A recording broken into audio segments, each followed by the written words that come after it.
Good evening and welcome to Connect to Escape. My name's Keris Sterling and we're going to be discussing forgiveness, a topic which can often be slightly confusing and unclear. How do we begin to forgive people who've hurt us? Does everyone deserve a second chance, or are some things simply unforgivable? These are the things we're going to be discussing this evening. Stay tuned to find out more.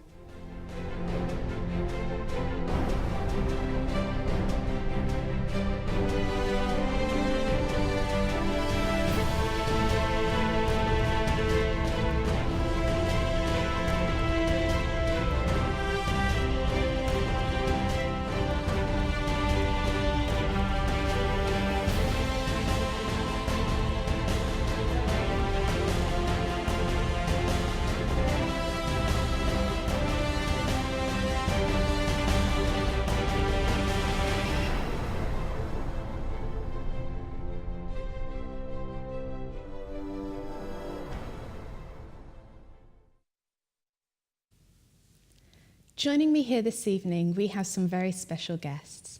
We have Patrick Johnson, who is currently a doctoral student at King's College. We have Sophia Peart, who is a student of theology.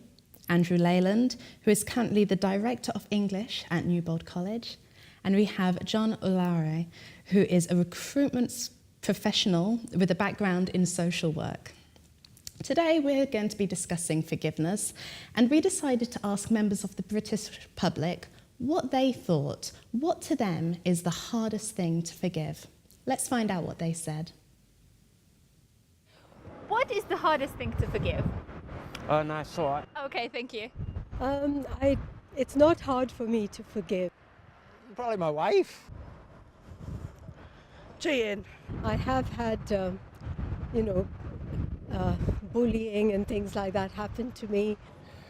I guess personal betrayal. And I was very, very upset at the time, but I've just decided that it hurts me more if I don't forgive. It doesn't hurt that person. Well, obviously, like I just said, Hitler, what he did. So something like bullying has really been very hard for me. That'd be the worst, and like all the killing in the world now. Oh, September the 11th. Jesus, my God. Probably the one thing that probably would speak to most people, and that's one that betrays the strongest trust that you give someone. When someone dies. What's this all about? Everyone's entitled to their own religion, but not killing and murder. Do you know what I mean? So personal information you might share with someone that you don't want them to share, but winds up comes out, things like that. So that'd probably be one of the hardest things to forgive. Why can we not all live together in harmony? Wow, what a varied response we had there. So, Andrew, what to you is the hardest thing to forgive? I think, listening to some of the responses there, we talk about politicians and governments and the really nasty things people have done. But for me, it's when the people perhaps closest to you, the people you love the most, the people you care for the most, have done something to hurt you, upset you. That's, I think, the hardest to forgive, because you're left disappointed, shocked at what people can be capable of doing to you. And it leaves you really disappointed and really hard sometimes to forgive the people you love the most. Yeah, I think that's true, because the closer it is to you, the more it's gonna affect you personally, isn't it? And so several of them were talking about personal betrayal, or if you've given out information that you thought was going to be kept private and that goes out in the public sphere. Yeah, the closer it is to you, the harder it is to forgive, I would think. Yeah. I think it might also be because we have these expectations of those closest to us to protect us and to love us. So when they do something to us, it hurts even more, and it's even harder to actually forgive. Because it's trust, isn't it? At the end of the day, that's what's broken. And some people say when trust's gone, you've got nothing left. And forgiveness is part of rebuilding that trust, I think. Yeah. And it's a very... People closest to you, I think, is the hardest for me to forgive. I think it's the safety net aspect. It's the people close to you that you expect to protect you, right? And you assume that you would protect them.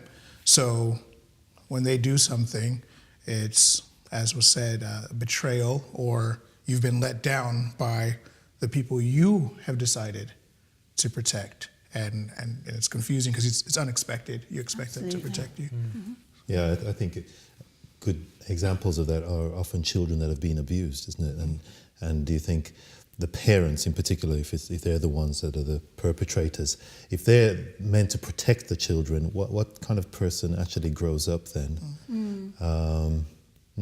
Having been betrayed so badly, are you in a position to be able to forgive anyone ever? Can you ever trust a person whatsoever when your parents, first of all, have done that? It's a tough thing. And it's you'd look at the news today, whether it's in the UK, America, Europe, wherever it is, and often the big stories are the schools, the parents, even the church, religious organisations, hospitals, where you expect that shouldn't happen. And it does, and it happens too often. And how can you forgive? This question I ask about my children: could I forgive somebody who did something to my children? How would I find it within me to forgive them? Could I forgive? And sometimes when you explore that in your mind, you can be scared at the answers you come up with. It's really difficult. Sure. The dynamic that was brought up about when individuals said, it hurts me more when I don't forgive. That's something that has been shared with me my entire life, because it's an interesting scenario where they have no idea you're holding on to something, and you're holding on to it so tightly that it's affecting everything around you. It's affecting the way you interact with others. But the person that you're holding it against is living their life. They're fine. They have no idea that this is something that is causing you so much stress and trouble. Yeah, and you're touching on something really important there, because forgiveness is such a personal thing. It feels like you're giving something, and it's as if, do they really deserve to get this very precious gift that I want to give them? It really is that, isn't it? It's something very deep within us that we give as a gift to somebody, and no wonder it's so difficult, of course, in all kinds of instances to be able to give that gift of forgiveness to somebody, especially if we feel they're undeserving. Yeah, I think you've made a point there as well. Before that gift comes a choice, and we have to actually make that choice to forgive as well. And that's also what's really difficult. Yeah. Do I make a choice to give that person that gift? Yeah. You know, when they've hurt me so bad, when they've betrayed my trust, what will the outcome be at the end of me forgiving that person? Yeah. That's another question as well that we consider. Yeah. But it's forgiving somebody is very therapeutic, though, as John was touching, to hold on to resentment and anger, especially when the person does not know that. It's very difficult, and the act of forgiving is very therapeutic and liberating, and it does free us and release us to move forward, rather than to live in one particular time in our life, which is often the case. Many people do, and we're all guilty of doing that. But it's a journey, isn't it? That thing. That I mean, how do you get to that point? It's not so easy to make that transition. And as you say, I think some people get very stuck, and aren't able to move on, to find that catharsis that is when you're able to forgive somebody. So I guess what we're seeing is that forgiveness really is very complex, and there's so much to it. We're going to get back to this, but before we do, let's have some special music from Ken Burton.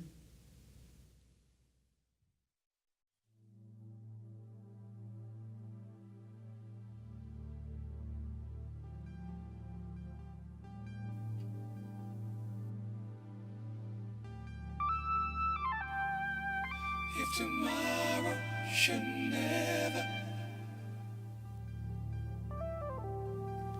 if tomorrow should never,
soul of mine.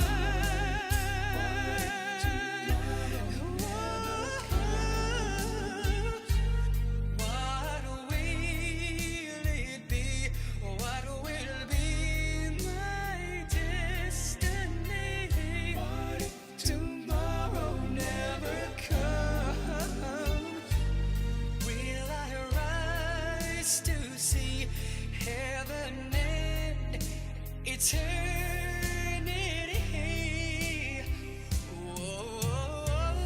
Help me each and every way not to waste some precious moments of today, but to love and serve and honor and to put my trust in you, in you. What if tomorrow should never come? What will it be? What will be mine? What if tomorrow never comes? Will I rise to see heaven and eternity? What if tomorrow never comes? Can I be sure that I'll live forevermore? What if tomorrow never comes? What if tomorrow should ever come? Will I rise to see heaven? What if tomorrow never comes? So I've gotta make it straight before it's everlasting too late. What if tomorrow never comes?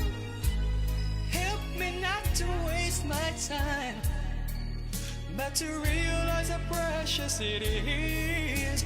Before I lay me down to sleep, I pray my Lord and my soul to keep. And if I should die before the morning time, will eternity be mine? What if tomorrow never comes? What will it be?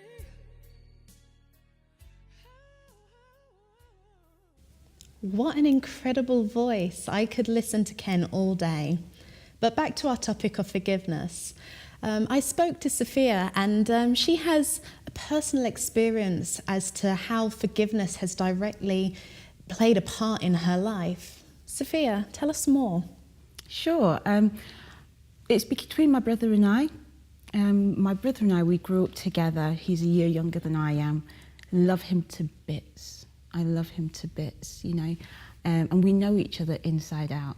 I know when he's smiling and he's really happy. I know when he's actually telling a white lie as well. And a few years ago, my brother really hurt me. He did something to me and it cut me up. And you know, we talked earlier about that betrayal. I just thought to myself, how could you actually do that? And I found it really, really difficult to even look at him. I felt so deeply hurt. It was actually even affecting my relationship with my family. I didn't want to see him. I didn't want to be in the same room with him. Family events were very, very uncomfortable and tense.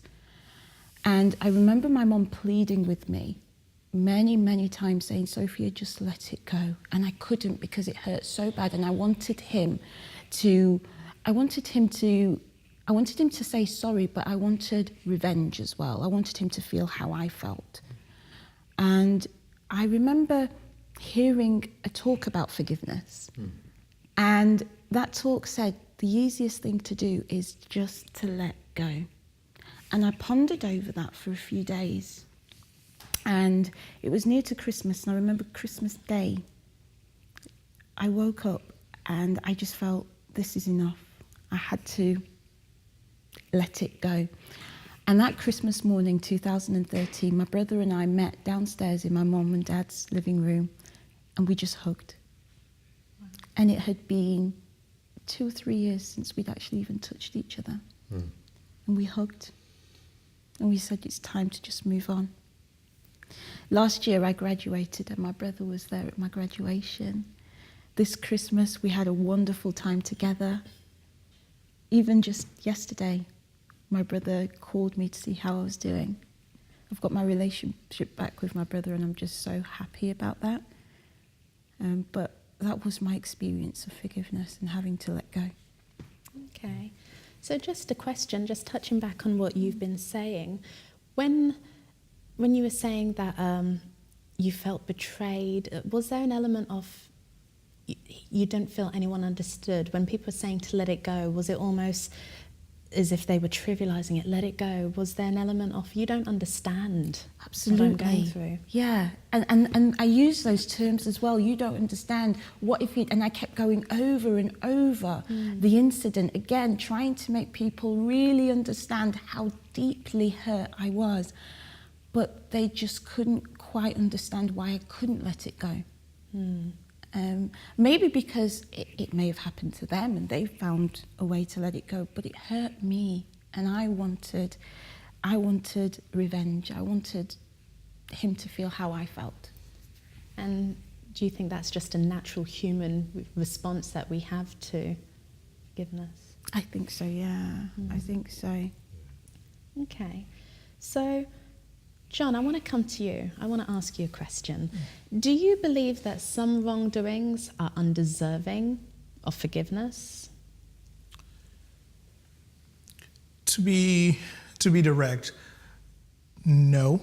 But I definitely believe that there are certain things and instances where forgiveness seems impossible. It seems as though you can't possibly come back after you've done a certain thing.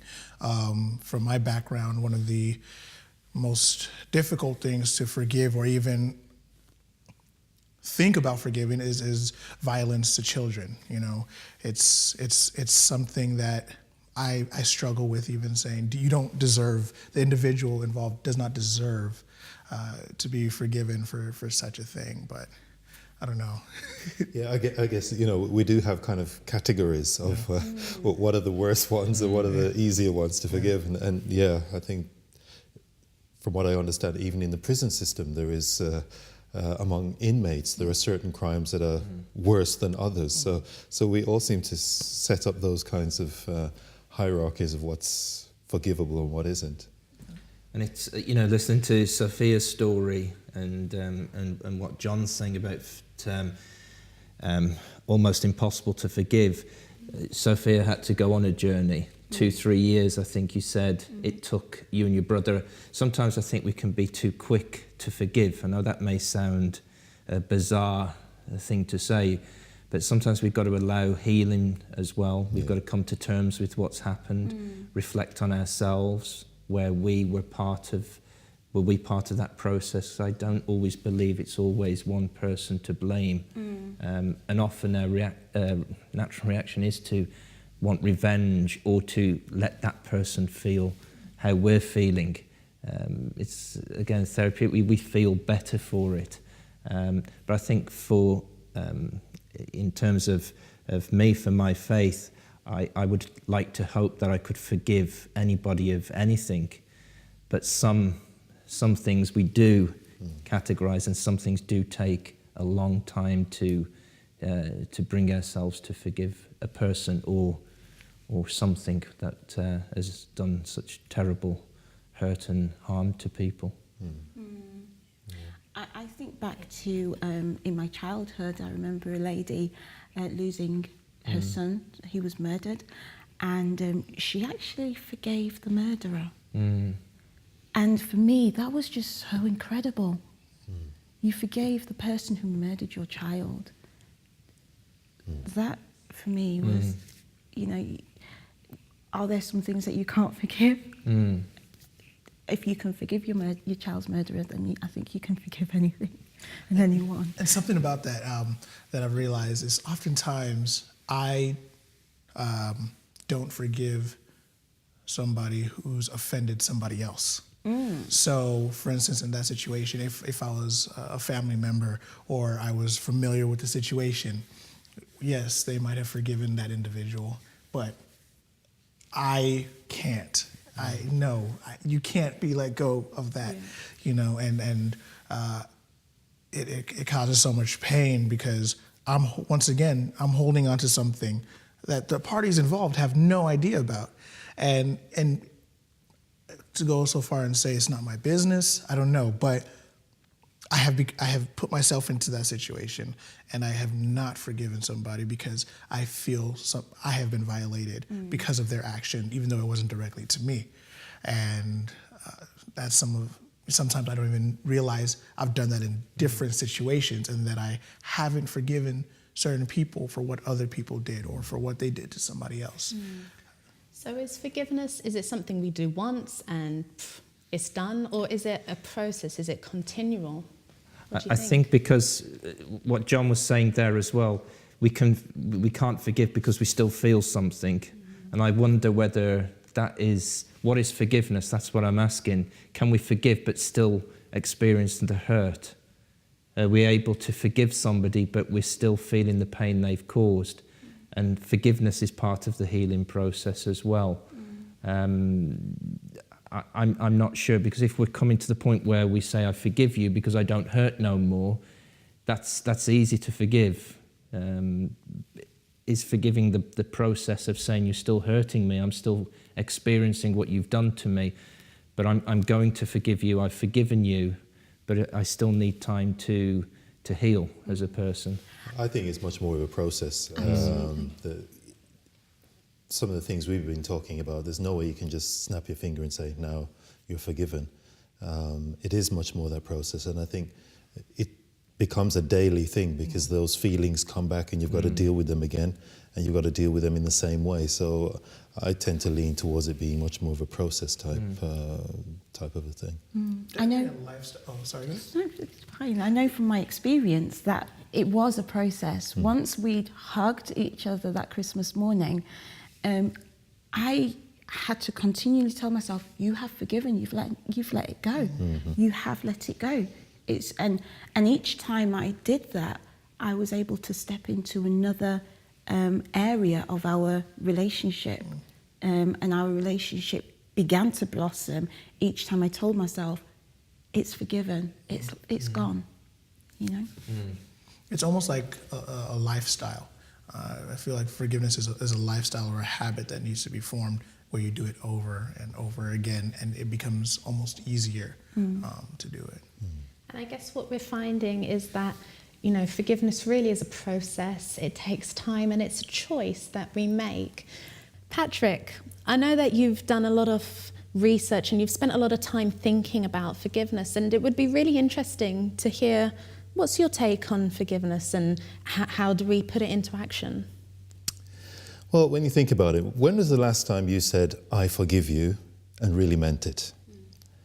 We've all been hurt by another person, and all too often we respond with anger, grievance, revenge. Sometimes we think that we're forgiven, but we haven't really done so. And the problem isn't really with forgiveness, it's with our faulty understanding of forgiveness.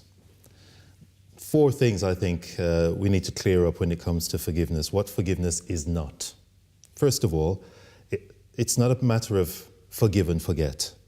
All too often we think that if I forgive somebody, I've got to forget what happened. That would mean that only those with memory loss could forgive. And that's unreasonable. The test of genuine forgiveness isn't whether you remember the incident, it's how you remember it. So forgive and forget isn't part of forgiveness. The second one is forgiveness that implies that it's okay. Forgiveness never makes a wrong act right. It doesn't condone or excuse a wrong act whatsoever. In fact, forgiveness defines who you are. It doesn't redefine that wrongful act. So if somebody's stolen something from you, by forgiving them doesn't make stealing right. at all. So that's the second thing we'd need to remember. Thirdly, there's that idea of to forgive and make up. Now, sometimes it does lead to reconciliation when we forgive somebody, but not always, because it takes two people to reconcile. But forgiveness only needs one person, actually, to actually do that. The fourth thing, I think, is the idea of forgiving and setting others free. Forgiveness doesn't suspend the law of cause and effect and guilt. You can forgive and still hold people accountable for what they've done, whether legally or other natural consequences can still come as a matter of course after you've forgiven somebody. What changes is your desire for vengeance and retaliation, and that stops things escalating and getting out of control. There's a book I've read by Dr. Dick Tibbets called Forgive to Live. And he gives a really good definition of forgiveness. In that he says, forgiveness is the process of reframing your anger and hurt from the past, and the goal of recovering your peace in the present and revitalizing your purpose for the future. So it's kind of encompasses what's happened in the past, how you're feeling now, and what you're thinking for the future. And I think it's really interesting because what we consider to be the Lord's Prayer, if you've ever heard of that, and Jesus is the one who gives that, he says something in there about forgiveness. He says, forgive us our debts as we forgive our debtors. And it's really quite an informative and at the same time shocking kind of a statement to make. Because in that he's telling us the how and the why of forgiveness. And it's all down to that little adverb, as, when you think about it. So, how? He's saying, forgive us as we forgive. How? In the same way as. Yeah. So, forgive us in the same way as we forgive those who have done something wrong to us. When you think about that, how many of us forgive in a begrudging way? Yeah. How often have you done that? You want to forgive somebody, but you'll give them a real bad conscience about it. Okay, I'll forgive you, but listen, this really is hurting me. You know, it's costing me a lot to forgive you. And we make them know that and feel that begrudging forgiveness. Would we want to be forgiven like that? There's also forgiving in word only. I remember that as a child. Often, maybe it's happened to you as well. Being told to say you're sorry. Yeah? Say sorry to your little brother or sister or whatever you've done, or shake hands and make up. And so you're doing it, but inside you're just, I hate this. There's no way I'm forgiving you for this whatsoever. So there is a matter of just forgiving in word only. So really the place where we want to get to is to be able to forgive from the heart. It's more than just words, it's also our feelings. And that's where it becomes really quite tough. How do you forgive from the heart? Well, Dr. Dick Tibbets, he gives 10 principles for how to forgive. Let me just run through them very briefly. First of all, accept that life isn't fair and that others may play by a different set of rules than you do.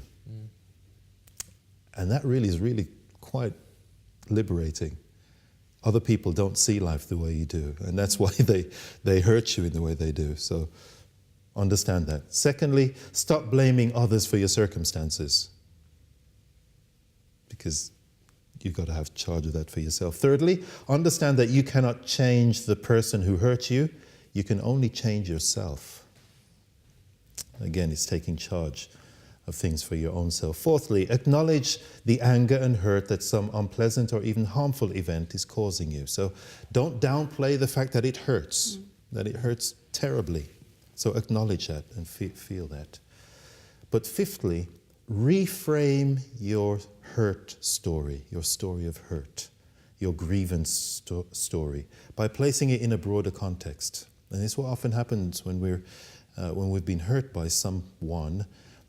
Our vision becomes very narrow. But if you can manage to step back a little bit and look at it from a broader perspective, all of a sudden it's not as terrible as it once seemed. So that's what he's saying with that.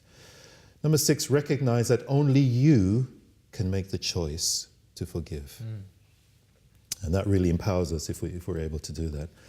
Number 7, shift your view of the offender by humbly choosing to empathize with his or her life situation. Now that's a tough one, but it's a matter of looking at life from the perpetrator's perspective. Are there some things with them that could help you perhaps just empathize just a little bit more with how life is for them? Number 8, intentionally move from discontent towards contentment. Now that's a conscious decision we have to make. Number 9, which we've touched on, understand that forgiveness will take time and can't be rushed. And number 10, take responsibility for your life and your future. It's in your hands, it's your decision. So that's the first thing, the how of forgiveness. But secondly, why? Why should we forgive? And so when Jesus says, forgive us as we forgive others, that could be thinking about when. When should I forgive? And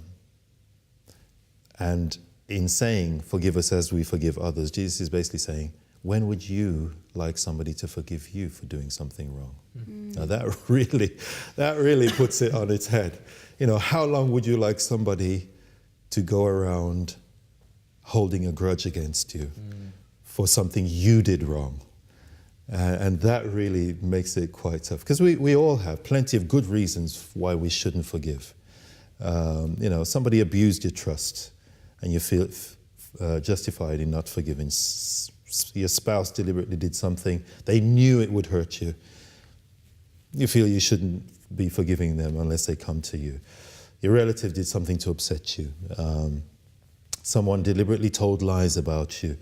Someone stole from you. Somebody had an affair with your spouse, or somebody stole your girlfriend or boyfriend. There are loads of reasons why. But in this one statement, it's as if Jesus is saying, listen, how would you like to be forgiven? When would you like to be forgiven? How long would you like somebody to hold on to that grudge because you did something wrong? And I know for my own self, I would much prefer to be forgiven quickly, which kind of pushes me to the point of thinking, oh, okay, maybe that's something I need to think about as well, not dwelling on whatever it was that went wrong for too long. That might seem a bit tough. Do it a little bit quicker. But you know, forgiveness actually is good for us. And that book that I referred to, Dick Tibbets, he did a clinical trial together with people from Stanford University and Florida Hospital. And they found that there's a direct link between practicing forgiveness and better health. When you refuse to forgive, or don't know the proper way to forgive, your grievance story produces a complex range of emotions and like resentment and bitterness and hatred and hostility and residual anger and fear. And it has all kinds of medical implications for our blood pressure, for our cholesterol level, etc. And they found basically not forgiving kills you. Wow. It's actually killing you slowly. So forgiveness is a really important topic for us to really look at, to learn to be forgiving. Found an interesting article that talked about the 10 angriest cities in the UK. I'll give you the top 3. The angriest city in the UK is Leicester. So if you live there, good luck to you. Second is Brighton. And then third is Bristol, and there's lots of other ones. And I guess we see it all the time, people that are uptight. I've heard from many doctors that have said people's healing has been impeded because they haven't known how to forgive and release and let go. Yeah, forgiveness or lack of forgiveness could actually be bringing some people to an earlier grave than they need to. Forgiveness is an important thing. Wow, so thank you for sharing with us, Patrick. I think there's so much that you've covered there, so let's really jump right in and try and pick the core pieces out. Sophia, what would you say to someone who felt that forgiving minimized the wrong that was done to them? How do you tackle that? I think acknowledging that the wrong is wrong, as Patrick has mentioned, is something that's reassuring for the person. And they want to validate what is wrong, but you know, that validation doesn't minimize, but moving forward helps them and it helps the other person, but it does help them to move forward with their life. As Patrick's mentioned, not forgiving could kill them. And how long do you want to hold on to that onto that hurt, onto that wrongdoing? It doesn't make it right. But what makes it right is that you move forward for yourself. I think that's a discussion that I would probably have. I think an interesting dynamic of that also is the idea that holding on to holding on to or not forgiving somebody gives you a sense of power over that individual, right? They did something to you and you're not happy with them. You're not acknowledging that what they did is okay. But I think that it's very possible that by not forgiving them, you're actually giving them power over you, because you're allowing it to influence how you live and how you react and how you respond to different things. So when you forgive, you're actually taking back control. You're saying that I'm not going to let you decide how I have my day. I'm not going to let you decide when I'm going to be happy or how I'm going to proceed with my life from here on out. And so is, I guess, trying to explain that you're in fact not losing any power, but you're in fact regaining control of your life that has been lost before because you did not forgive, or an individual did not forgive. The point that jumped out in Patrick's talk was this idea, I don't know, Patrick, whether you have it there, about God, how long you would want someone to hold a grudge against you. I don't know about everybody else, but for me, if somebody dislikes me or has a grudge against me because of something I've done, I can't find peace until there's a release from their tension towards me. And if that is held for any length of time, it's painful. It's extremely painful. So yeah, that jumped out to me. How long am I going to put somebody through that? How long will I wait till I forgive? And obviously, I have a faith, and one of the central things to my faith is this concept of forgiveness. It's the very thing that holds my whole faith together. And that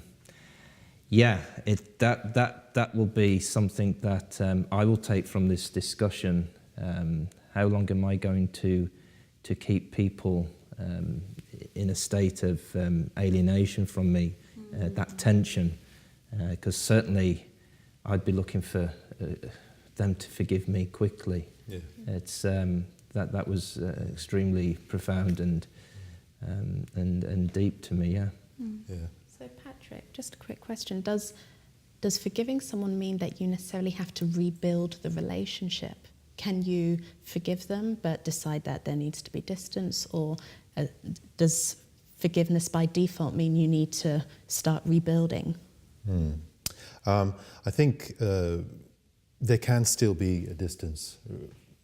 One of the points I was trying to make was that you can still hold people accountable. So if somebody's done something very wrong to you, they should still go to prison if it's something that is worthy of a prison sentence. And it's not like you should say, no, they should be released and that happen. No. Forgiveness doesn't make a wrong right. And so that's quite okay for that to happen. There are natural consequences of wrongdoing. But it really is a matter of trying to release the resentment and the anger you have towards that person. Because whatever happens to us, we create a hurt story around it. And that's the thing that dictates our life afterwards until we release that in some way. And that is a decision we make, and we can do that because the event needs to then dissipate. Does that mean that I'm going to necessarily rebuild a relationship with that person? Not necessarily. Often it will, but it doesn't say that you have to at all. Yeah. Do you think some people like to withhold forgiveness just because they enjoy the revenge that it's providing? I think some people hold on to it because we want it then to become a significant part of your life.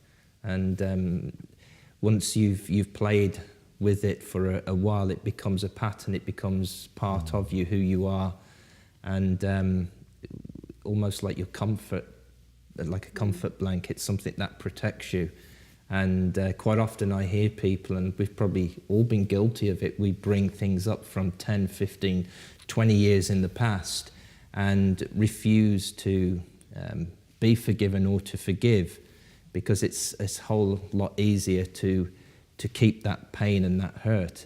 And some people use that to navigate through life as a kind of boundary protection from other people. And it's sad, but I think it's a natural thing we do as human beings, is to sometimes stay in that state, in that position of not wanting to forgive or wanting justice, yeah.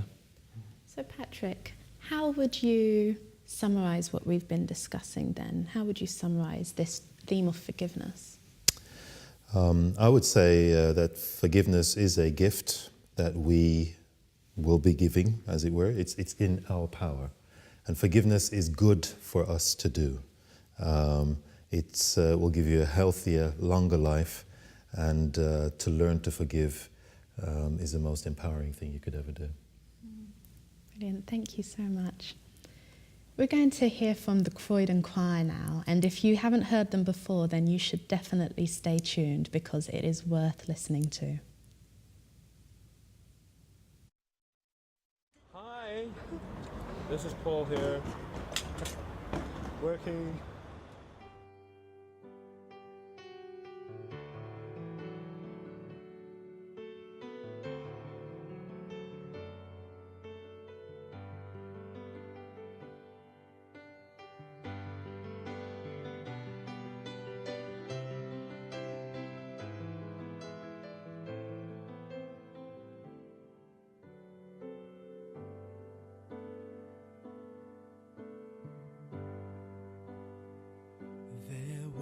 A small voice in isolation, it was proclaiming a simple truth. It spoke of freedom and understanding and the brotherhood of youth. For we are brothers and we are sisters in the family of man. Our endeavor is peace forever, and the future lies in our hands.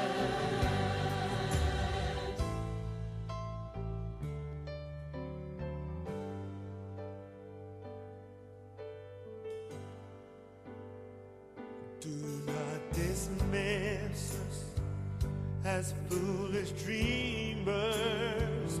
Though we are many, we are one. Let us discover what divides us, then together we can overcome. Yes, we are brothers and we are sisters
Who knew that there were so many talented people in our world who could sing so fantastically as well? We've come to the end of our show this evening, and I would like to thank our guests for joining us this evening. It has been a pleasure and a privilege having you here with me. Also like to thank you at home. Thank you for joining us. I hope that you've learned a little more about forgiveness and taken something away that can help you with any issues you may be facing. Please do join us tomorrow at the same time. We're going to be discussing self-control and really getting into the depths of it. See you soon.